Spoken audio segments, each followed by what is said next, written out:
हे guys, Radhe Radhe. Welcome है आपका wash it all away anime के एपिसोड नंबर 2 पे। आज हम इसी एपिसोड को एक्सप्लेन करेंगे। Let's get started. हम किन्मे को देखते हैं जो कि एक फूड शॉप पर आई थी।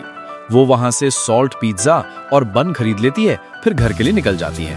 तभी रास्ते पर जब वो जाते जाते खा रही थी, तभी ऊपर से एक औरत उसे आवाज लगाती है। किन्मे थोड़ी शर्मा जाती है।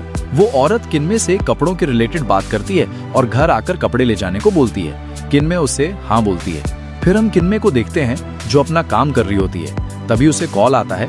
इशिमोची सान ने उसे कॉल किया था क्योंकि किन्मे ने उसके बेटे, जिसका नाम क्यू है, उसकी हेल्प की थी। बारिश में अम्ब्रेला दिया था। वो किन्मे को थैंक यू बोलती है और बोलती है कि उसके पास और भी कपड़े हैं जो कि वो आकर दे जाएगी। किन्मे बोलती है कोई बात नहीं, वो खुद आकर ले जाएगी। वैसे भी उसे बहुत जगह कपड़े देने जाना है।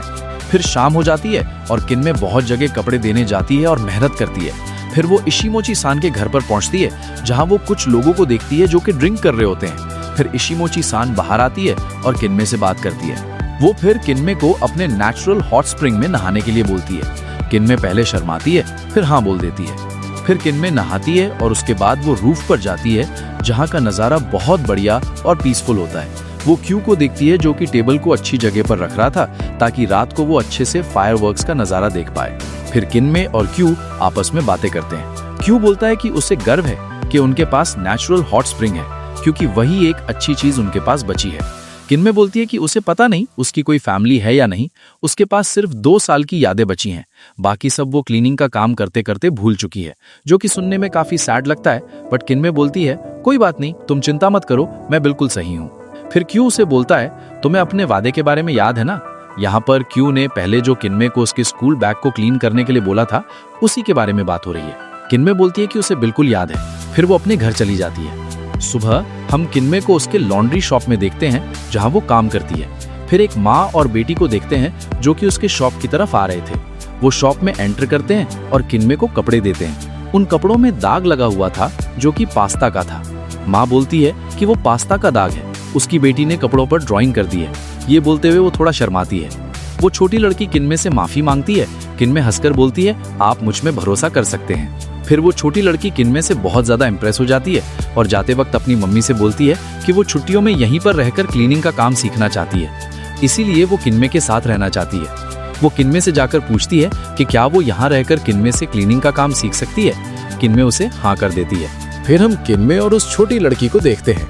किन्मे अपना काम कर रही थी और वो लड़की उसे देखकर सीख रही थी कि सब कुछ कैसे करना है। वो लड़की किन्मे से पूछती है कि ये जो प्रोडक्ट वो कपड़ों पर यूज कर रही है ये क्या है।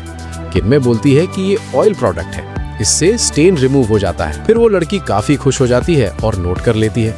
फिर ऐसे ही दोनों अपना काम करते हैं। वो लड़की किन्मे को स्टीम यूज करता हुआ देखकर एक्साइटेड हो जाती है और बोलती है कि उसे भी स्टीम यूज करना है। किन्मे पहले उसे मना करती है कि ये सिर्फ प्रोफेशनल लोग कर सकते हैं, लेकिन उसका क्यूट फेस देखकर किन्मे उसे मौका दे देती है, लेकिन एक दूसरे कपड़े पर जो कि इम्पोर्टेंट नहीं है। फिर वो छोटी लड़की वैसे ही यूज करती है जैसे किन्मे उसे सिखाती है। फिर किन्मे उस छोटी लड़की को अपना शर्ट दे देती है क्योंकि उसके कपड़े गंदे हो गए थे। फिर वो लड़की अपना नाम नायरो बताती है और बोलती है कि वो भी किन्मे की तरह क्लीनिंग में बहुत अच्छी बनना चाहती है। किन्मे उसे बोलती है कि अगर तुम्हें क्लीनिंग में अच्छा बनना है तो पहले कपड़ों का अच्छे से ख्याल रखना होगा, जैसे कि वो तुम्हारी एक इम्पॉर्टेंट चीज है। वो बोलती है अगर तुम्हें इसमें इंटरेस्ट है और तुम्हारा मन है तो तुम कभी भी शॉप पर आ सकती हो। फिर हम किन्मे को देखते हैं जो कि अपने काम में फिर से लग जाती है। फिर वो एक जगह आती है, एक फिश शॉप पर, जहां से उसे कॉल आया था। वहां एक ग्रैंडमा थी। वो कहती है उन्होंने कोई कॉल नहीं किया था। तभी नायरो वहां आ जाती है। वो बोलती है ये उसके ग्रैंडमदर का घर है, उसके स्कूल की छुट्टी है तो वो यहाँ रह रही है। वो कॉल भी उसी ने किया था किन्मे को यहाँ लाने के लिए। फिर वो किन्मे को घर के अंदर ले जाती है। उसके बाद वो किन्मे को एक बैनर दिखाती है जो कि नायरो के दादाजी ने तब बनवाया था जब उन्होंने एक बहुत बड़ी फिश पकड़ी थी। अब उसके दादाजी मर चुके हैं। ये बैनर ही उनकी आखिरी निशानी है। नायरो पूछती है क्या किन्मे इसे क्लीन कर सकती है। किन्मे बोलती है कि वो ट्राई जरूर करेगी। फिर नायरो खुश हो जाती है और खुशी खुशी में और भी ज्यादा कपड़े किन्मे को क्लीनिंग के लिए दे देती है जो उसके बैग में फिट भी नहीं होंगे। फिर किन्मे सब चीज लेकर अपने शॉप पर जाने के लिए रेडी हो जाती है। तभी ग्रैंडमा उसे फिश खाने देती है जो किन्मे को बहुत पसंद है। वो उसे खाती है और फिर ग्रैंडमा और नायरो को थैंक यू बोलकर वहां से चली जाती है। फिर हम किन्मे को हॉट स्प्रिंग में देखते हैं। वहां नायरो और ग्रैंडमा भी आए थे। सब लोग वहां अच्छे से नहाते हैं और आपस में बातें करते हैं। फिर वो लोग नहाने के बाद बाहर आ जाते हैं और किनमे नायरो और उसकी ग्रैंडमा को गुड नाइट बोलती है।